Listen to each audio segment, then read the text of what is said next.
ना look at your some says ये जो 11/1/2022 है ना, मतलब कि ये नया है। 11/1/2022 का मतलब ये नवंबर है, हाँ?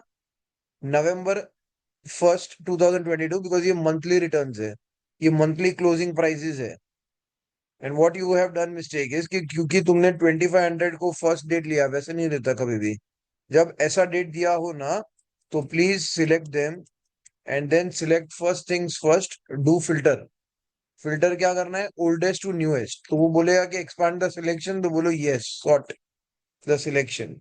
अब सॉर्ट जब सिलेक्शन करोगे तो बट ऑब्वियस तुम्हारे रिटर्न्स की वैल्यू गलत हो जाएंगे, and they will be wrong only because they were wrong. That is why selection आपको करना है, और ये सारी चीजों को डिलीट मार देना है। अब सारी चीजें क्योंकि वो गलत थी, इसके लिए उसको डिलीट कर दो।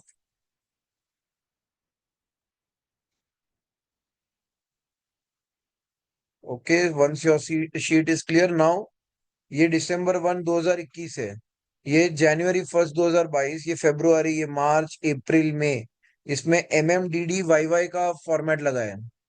इसमें जो फॉर्मेट लगाया है चेक करो, ये MMDD YY का फॉर्मेट है। तो be very careful with the dates, if it is given then what needs to be done. So this is a date format given, so that is why. So be very conscious of this fact.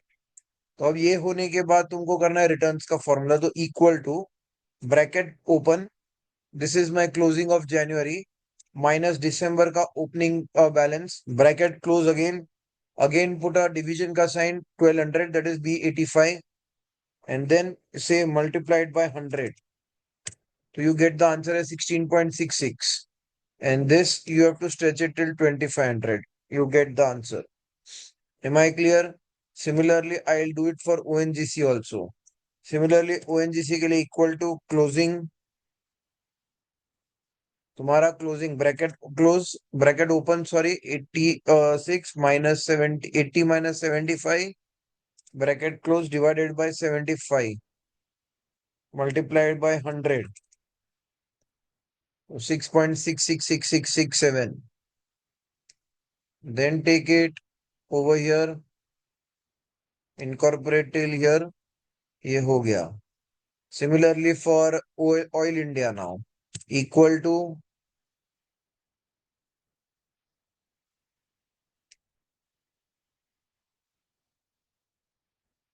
equal to bracket open, 165 minus 170, bracket close divided by 170,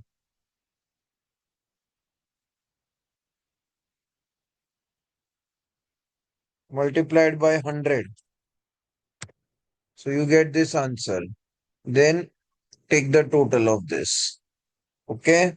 ये आ गया। Just give me 1 minute, Mukshita.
हाँ मोक्षिता, यहाँ तक समझा मोक्षिता?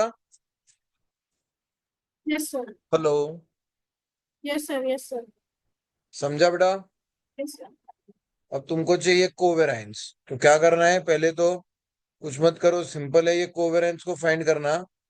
यहाँ से पहले है ना ये sharp ratio of each stock, इसको यहां से मैं हटाता हूँ और इसको मैं इधर डाल देता हूँ, शार्प रेशियो कंट्रोल V। और ये कोवेरेंस को पहले सिलेक्शन करता हूँ और यहाँ पर रख दो। अब मीन फाइंड करते हैं, और याद रखना mean is always of returns, don't do it of amount, it is no usage of amount. Equal to average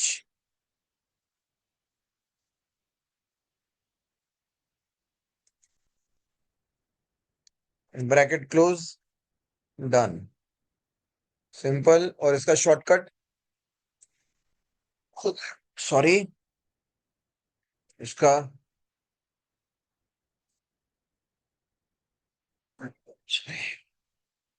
इसका शॉर्टकट यहाँ पे आ जाओ और एवरेज कर दो, हो गया ये भी।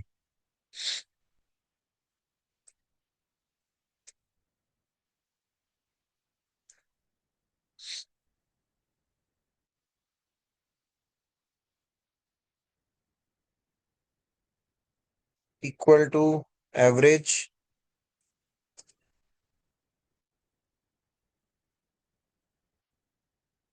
Bracket close, done. 3.594, समझा यहाँ तक?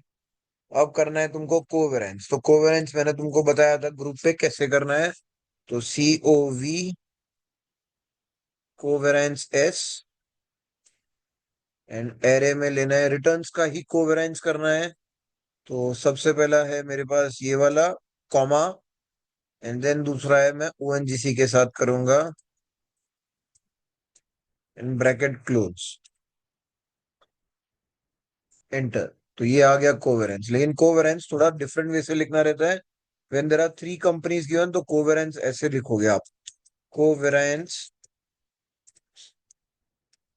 RIL with ONGC। RIL with ONGC क्या आया? तो ये मेरा कोवेरेंस आया, RIL विथ ONGC। तो मैंने यहां पर लिख दिया इसको। अगर वापस से करना है, एक बार इस तरह से लिख दो, equal to,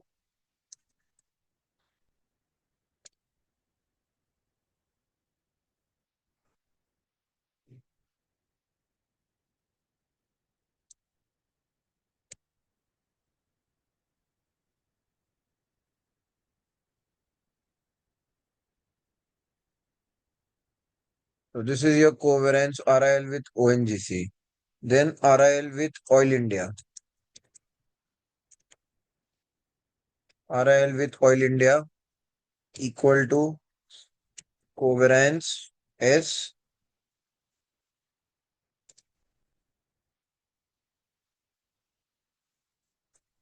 comma, and then take returns of oil India, bracket close करना मत भूलना।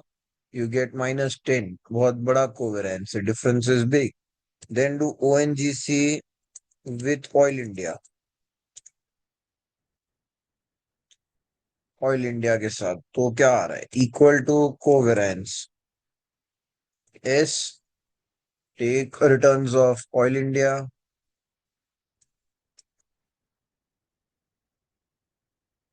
Take returns of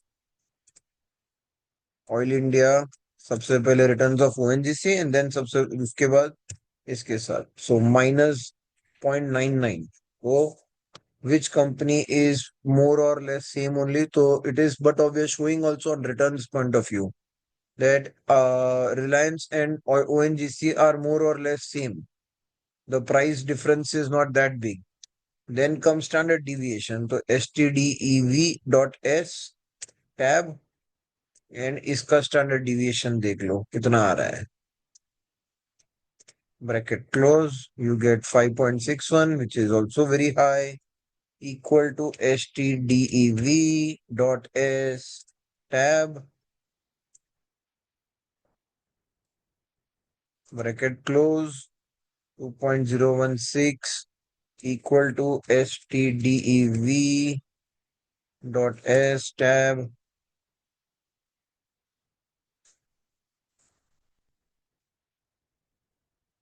bracket close, 2.41. So which is the most risky stock तो Reliance, most safe stock is ONGC 2.01। Standard deviation का मतलब होता है the risk जिसमें कम है वो। Am I clear? Then Sharpe ratio of each stock देखना है, तो return on portfolio minus risk free return divided by standard deviation. अब इसमें I don't know whether you have been given risk free return. अगर risk free return दिया है 7.5% is the risk free return. Average return क्या, standard deviation क्या, covariance क्या, Sharpe ratio of each stock. अब 7.5% government stocks का है, ठीक है, 7.5%। तो 7.5% अगर है तो क्या करना है, तो कुछ नहीं, सिंपल सा फॉर्मूला हो जाएगा मेरे पास। रिटर्न ऑन पोर्टफोलियो का मतलब होता है मेरे पास है equal to, return on portfolio means average return mean. तो I put it into a bracket 7.403 minus 7.5, don't do it percentage, minus 7.5, क्योंकि risk free return is government security, bracket close, divided by standard deviation that you got over here was 5.612, तो 0.08 negative ही आएगा because risk free return -7। आपका risk free return 7.5% है, मतलब कि risk free return bank is giving better securities to you. Same thing equal to यहाँ पर risk return on portfolio 6.506 minus 7.5, bracket close, divided by the standard deviation of the stock, तो you get minus 0.492, 0.492 equal to same things here, bracket close, 3.594 minus 7.5, bracket close, divided by 2.40108 and minus 1.62। तो sharp में सब negative आ रहे हैं, तो मतलब तो डालना ही नहीं चाहिए पैसा। बट अगर मैं इसको थोड़ा सा चेंज करके देता हूँ कि इंस्टेड ऑफ 7.5 दिस इज 5, तब देखो कौन आ रहा है, 0.36 पे आ रहा है। अगर मैं ये देता हूँ 5, तो ये 0.74 आ रहा है, और ये भी मैं देता हूँ 5, तो ये तो नेगेटिव ही होने वाला है फॉर श्योर, कुछ कर ही नहीं सकते हो, -0.5। So out of this, the Sharpe ratio says that ONGC is better. The mean returns of Reliance is highest, 7.03, but ONGC is giving better returns when it is compared with the risk-free return and standard deviation, which I told कि सबसे risky stock है standard deviation का। जब तुम लेते हो तो standard deviation के हिसाब से RIL is a risky bet, ONGC is the safe bet. And this is what Sharpe ratio tells you about things. See, they are giving better returns 0.74 percentage when it is compared with return on portfolio minus risk-free return divided by standard deviation. वैसे ही. So this you have to do it, and this is what helps you in doing your sum. समझा कि bouncer गया Mokshita? Yes, sir. समझा. समझा? इसको मैं save करके भेज देता हूँ। और कोई क्वेश्चन है बेटा? नहीं sir. Okay. Can I close it? Yes, sure, sure. Yeah. Thank you very much. Wish you all the best. All the best, Mokshita. Thank you, sir. Yeah.